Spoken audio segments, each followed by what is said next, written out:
Os geólogos esperavam estar certos ao assumir que o granito se formou através do lento resfriamento nas profundezas da Terra, mas desde o início eles obtiveram evidências de que tal premissa estava errada. Esta riolite, formada através do lento resfriamento a uma profundidade de 555,3 metros, exibe apenas diminutos cristais. Não é um granito. Então os geólogos teriam que presumir que os granitos se formariam a uma profundidade bem maior. Na década de 60, os geólogos derreteram pequenos pedaços de granitos e deixaram que esfriassem lentamente sob condições de calor e de pressão existentes a grandes profundidades na Terra. Esta é uma pedra produzida em tais experiências. Tem apenas pequenos cristais, como uma riolite. Não tem cristais grandes, não tem cristais escuros. Não é granito. Os halos de polônio nos dizem que os granitos se formaram pela criação, não por processos naturais. Os granitos contêm a assinatura da criação. Riolites e pedras criadas em laboratório não têm. É tudo bastante simples. Apesar de tais fatos, em 1987, geólogos ainda tratavam da origem dos granitos como em 1947, quando foi mencionado como sendo um velho amigo. O simpósio de 1987 terminou com o seguinte lamento. Conforme foi bem documentado pela discussão durante esta reunião, muitas antigas questões ainda são debatidas. Eu espero que daqui a 100 anos não estejamos debatendo as origens dos granitos. Professor W.S. Fife, Departamento de Geologia, Universidade de West Ontário, Canadá.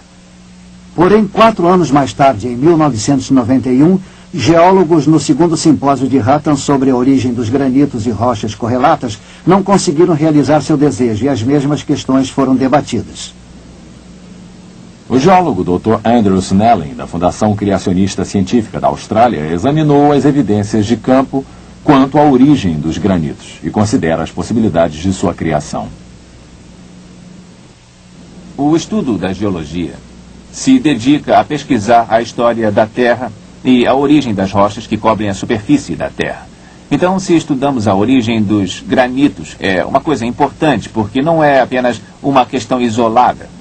O motivo é porque essas rochas, esses granitos, são encontrados em todos os continentes da superfície da Terra, expostos em áreas visíveis, às vezes por centenas de quilômetros quadrados. Por exemplo, aqui no sul da Califórnia, essas rochas estão expostas na cordilheira de montanhas que forma a espinha dorsal dessa região.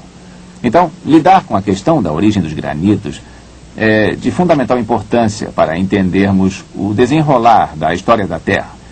Quando respondemos a pergunta sobre a origem dos granitos, vamos nos reportar à literatura convencional, onde há a ideia que a maioria dos cientistas propõe de que tais rochas, os granitos que vemos aqui expostos nessas montanhas atrás de nós, se originam da época em que um material aquecido chamado magma existia nas profundidades abaixo da superfície da Terra. Eles supõem que se resfriado lentamente ao longo de vários milhões de anos. E eu sugiro que milhões de anos que tenha agora se não para que nós estudemos aqui. Isso é uma literatura, senão em todos os livros.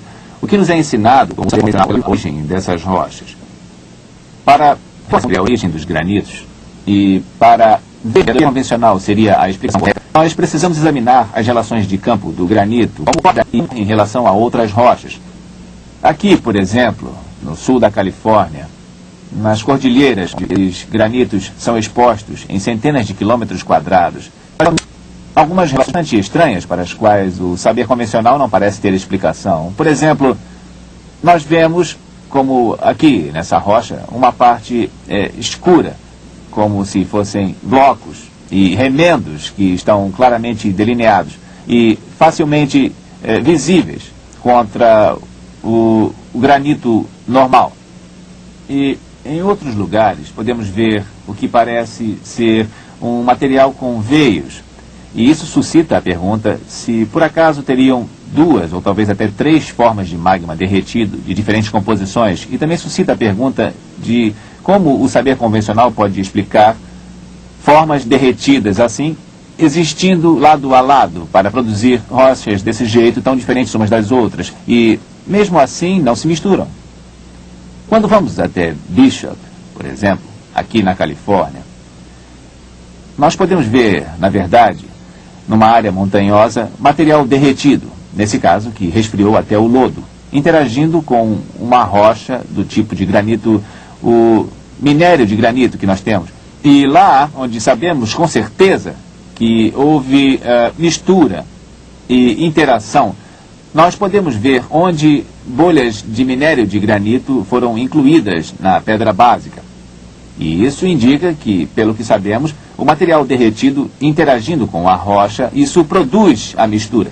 E isso realmente suscita questões acerca do saber convencional que normalmente explicaria estas pedras que vemos aqui como talvez sendo várias formas derretidas resfriando ao mesmo tempo que deveriam se misturar. Porém, essas relações demonstram que não se misturaram. Isso nos leva a fazer a pergunta: existe alguma outra explicação possível para a origem destas rochas, para estes granitos?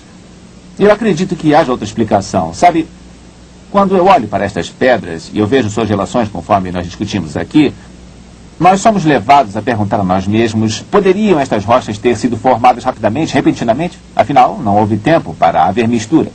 Não houve, provavelmente, calor envolvido, porque senão o calor teria colaborado para que a mistura ocorresse. Então, isso traz à minha mente a possibilidade de que nos fala a Bíblia, de que Deus criou as rochas no início. Poderiam estas rochas ser rochas que Deus criou? A Bíblia nos diz que no começo Deus criou a terra, Ele criou o solo. Isso significa que Ele criou as rochas. Poderiam estas rochas, esses granitos, ter tido uma origem súbita, criada por Deus? É significativo neste contexto que, portanto, não apenas observemos as relações de campo, mas também devemos olhar tais rochas no microscópio. Porque no microscópio, ao examinarmos essas rochas, poderemos ficar cientes de que existem provas sólidas, que já foram descobertas há algum tempo, a respeito de partículas nestas rochas, uma radioatividade que sugere de maneira enfática que estas rochas tenham sido criadas por Deus. Uma assinatura indicadora de tal radioatividade surgindo do nada por alguns momentos, deixando sua marca no granito sólido, nos fala de uma criação instantânea como as bolhas congeladas no copo de Alka-Seltzer. Algo extraordinário aconteceu quando estas rochas se formaram.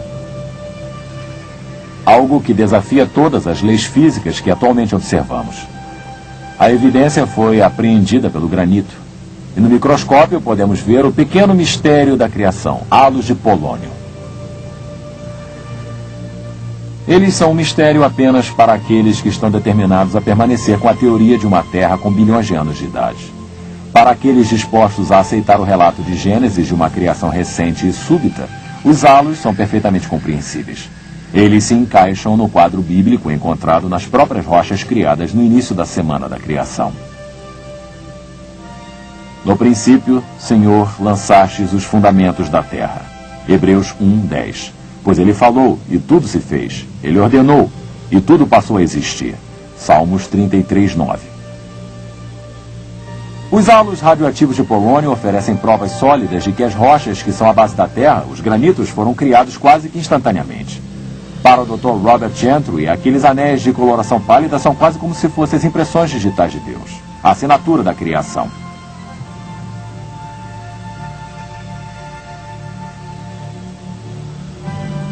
Para maiores informações, leiam o livro do Dr. Gentry, O Pequeno Mistério da Criação. Para obter seu exemplar, ligue para 1-800-467-6380. Em nosso próximo vídeo, A Verdadeira Idade da Terra, iremos apresentar evidências científicas que irão provar que a Terra foi criada recentemente, refutando a teoria de que a Terra tenha sido formada ao longo de bilhões de anos através de eras evolutivas.